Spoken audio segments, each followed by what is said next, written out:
Yes, welcome to my YouTube channel once again. Thank you to my old subscribers, to my viewers. Thank you very much. I'm actually new on YouTube. Please help me grow. Anyway, I do some cooking, I do some little funny stuff during the summertime, and I also, do some little things which I will be sharing with you all. Today I will be telling you a little story, and that story I'm gonna be bridging the story. It will come in parts. One, two, it's a life story.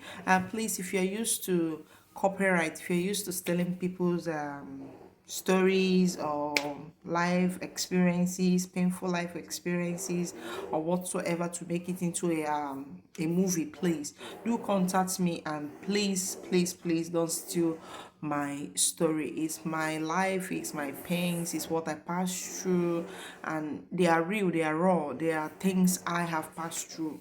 So, and I wish to share it out to everyone. You can learn one or two things from there, and you can also advise another. You can also invite somebody to view or watch. You can also share it out. You can share the link to somebody else, and you can also, if you are a victim or you are a kind of person that does such things, you might just take a new leave, after listening to this little childhood story of mine. Actually, it's a childhood story of mine, and it all started when I was about 7 years to 8 years, and I had this story in me, or I had this story in my heart, and I want to share. Though I've been sharing it out, but definitely not on media this way. I have not really shared it on media this way, but this is me coming out of my shield. I want to share it out, and I want to be free. Though I am free, I have totally healed from it, but I will also love us all to, be part of it, hear me out and understand what it means to lose joy in your childhood. And yes, I remember when I was little, about 6 years, when I was in my primary one to my primary two. In my seventh year, I was heading to my primary two to my primary three, and one blue day, my auntie came. This story is about my daddy's younger sister who came to pick me up when I was very tender, who came to pick me up to stay with her, who came to plead with my dad, who was a medical doctor. So then he was, because he's late, may so rest in peace. And so she came from Lagos to pick me up to live with her. So, and my dad refused, my mom refused. She was able to convince them to allow me to go with her because as of then she never had any baby or child, and it's quite long, and she got married, and now child children pregnancy was not forthcoming. She did not have any baby as of then. So practically she said she was looking for a little girl, so I was there. She was like, we should go out to get a baby or a child from someone else when her elder brother has a little girl just like me then.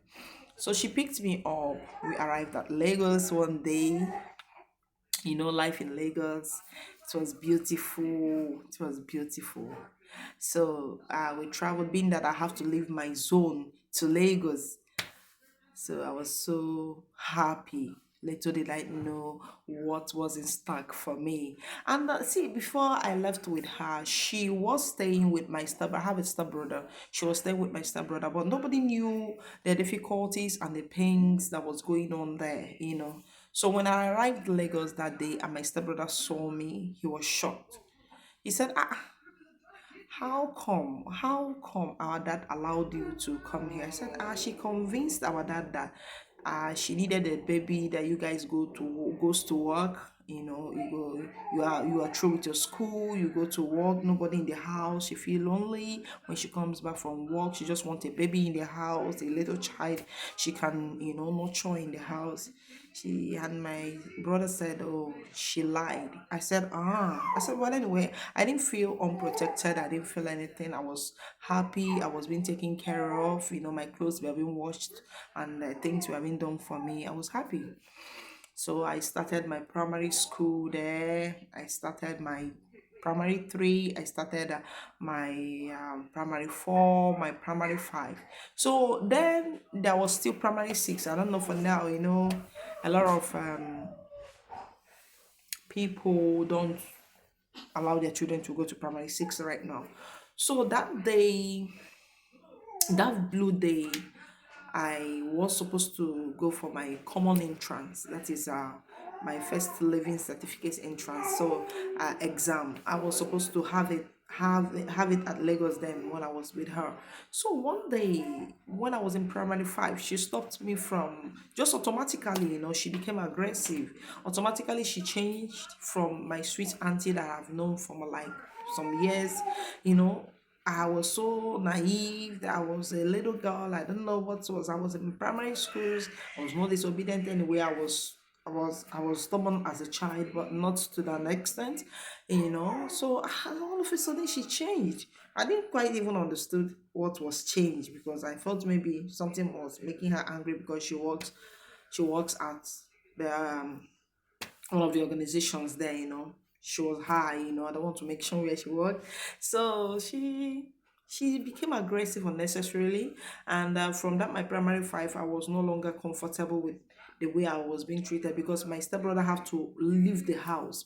So all the time they were always quarreling, quarreling, quarreling. And when this quarrel starts and all the rest, I'll be locked inside the house. I'll be locked inside the room. I won't be able to understand what's going on. So one blue day, my stepbrother called me and sat me down and told me a lot of things and told me, right now, sis, I will be living here. And one day he left.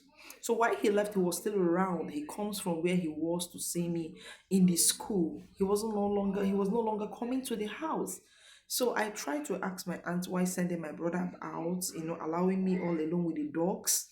She said, and my brother was disobedient. He felt he's not a man. He can be on his own. This, that, blah, blah, blah.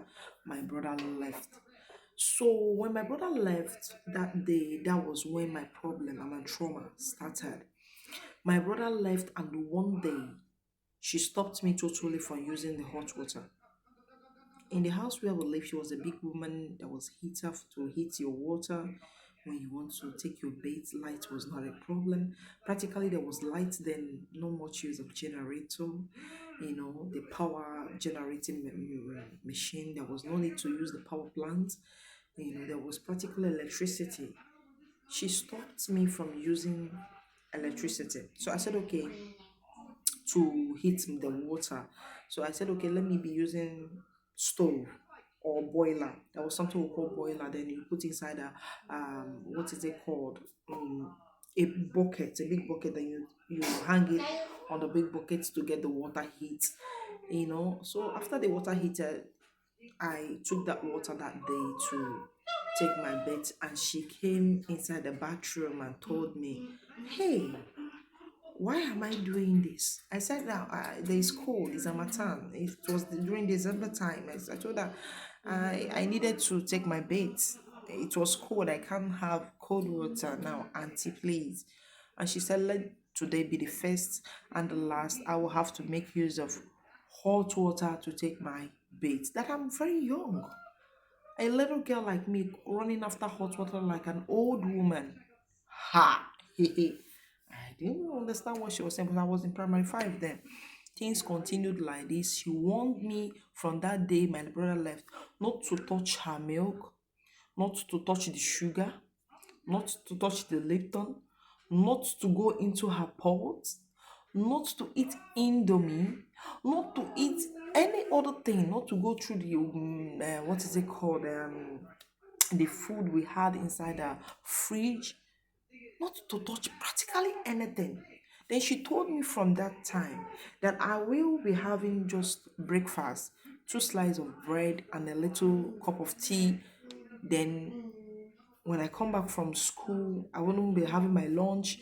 She gave me 20 naira. I don't know how much 20 naira is in dollar or any money right now, but she gave me this 20 naira and she said, you will be using this 20 naira to take care of yourself in school. So while you come back, you wait for me till I come back. This is somebody that comes back home around 5, 6, 7 o'clock. It sounds so strange, but I know I didn't bother myself, was still very little. I left the house down to school. So one good day, a week to the time we were supposed to sit for the first 11 certificate entrance, I felt ill. I felt sick. She gave me para and left. I couldn't stand up. I couldn't sit. I couldn't eat the food she gave to me. She never cared. She left me there, right inside her parlor, lying on the rug, and she left. And her husband also do work somewhere else. He also left. The both of them left me with the dogs. I was in the care of the dogs. So I don't know. The husband said around 12 o'clock he was at the office. Sorry, I had to attend to my baby. So the husband said he was at the office around 12, past 12 that day, and he was uncomfortable. He was practically uncomfortable. And I also was uncomfortable right inside that parlor. I was just praying, God, can you just please send me a helper? I don't know what to do because I can't stand up. I managed to drag myself down to the corridor and lay down there, but there was no way to go to the gate. And the dogs, that was my first time of noticing that animals has feelings to understand when we are sick and when something is very wrong or when somebody is about to die because they rate the dogs were running helter scatter. We are busy licking my feet, my cold feet, you know. They were busy running around me making this strange noise. They were not comfortable. They were busy drawing my clothes. They were drawing my trousers because I was putting on a little trouser. They were drawing because I was feeling cold. They were drawing me, my hair. Then I had I normally make my hair when I was in primary school. They were drawing my hair. You know, they were doing virtually everything to make me, hanging there. So I don't know what happened. My uncle said he was uncomfortable. He was uncomfortable in the office. So he drove down to the house. When he became more and more uncomfortable, he said practically he doesn't know what was wrong with him. So he ran back home just to maybe know is there any problem at home because we are prone to robbery there. So when he came back, he was honing, you know. He horned, he horned because we are prone to robbery there.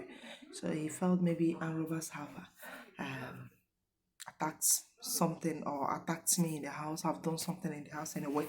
But when he came back, he was horning his car. He was sounding his horn. He was sounding the horn, but nobody was coming because normally when he does that, I run to the gate because our gate man then traveled. So, do you know the dogs ran to the door and was making a hell of a noise? They were making a hell of a noise, unusual noise. They were shouting, running. By the time they run to me, they will run back to the gate. He horned and horned, and that day when my aunt was leaving, I managed to drag myself to the gate when she asked me to lock the gate from inside. So it was difficult for him to have access to the gate because it was locked inside, and so he was supposed to put his hands, but I locked that particular hole. So what he did was to invite all these shoemaker men that passes by. He now invited them to please that he wants to gain access into the house. So while all this was going on, the man said there was a dog, waiting at the fence that he cannot climb in when they got a ladder. All these things were taking time. I was only hearing all these things inside. I was no longer feeling much sensation around me then. So um when he finally helped the man up and they climbed into the compound. The dogs did not attack them normally because before what we have was all these German dogs, all these pit bulls, they know how to attack. But that day, they did nothing. They did nothing. Rather, they ran back to me. They ran back to me. And when the guy saw me lying down there, the guy ran there, felt maybe the dogs attacked me. And when he saw how cold I was lying on that cold floor, he ran to the gate, took the key on the table just right at the corridor there, and opened the door and called my uncle to come and see. He said in Nigerian pidgin English, he said, the girl don't die. Oh. To my uncle, the girl don't die, oh, meaning she's dead. The girl is dead. So when he couldn't feel my pulse because it was very fainty, so he told my uncle that she's gone. My uncle ran to me. I call him uncle. That's my auntie's husband. He ran to me, and tried to call me. I was hearing everything, but right inside was very weak. I can feel everything around me, but I was weak. So he placed me on his laps. I could remember trying to, resuscitate me a little bit to see if I can respond to what happened. He couldn't, place his hands on what happened. Sorry, I have to look. So look at the baby. So he couldn't place his hands on what happens to me, and so he took me to the first hospital, rushed me there, and I was rejected. He took me to another, I was rejected.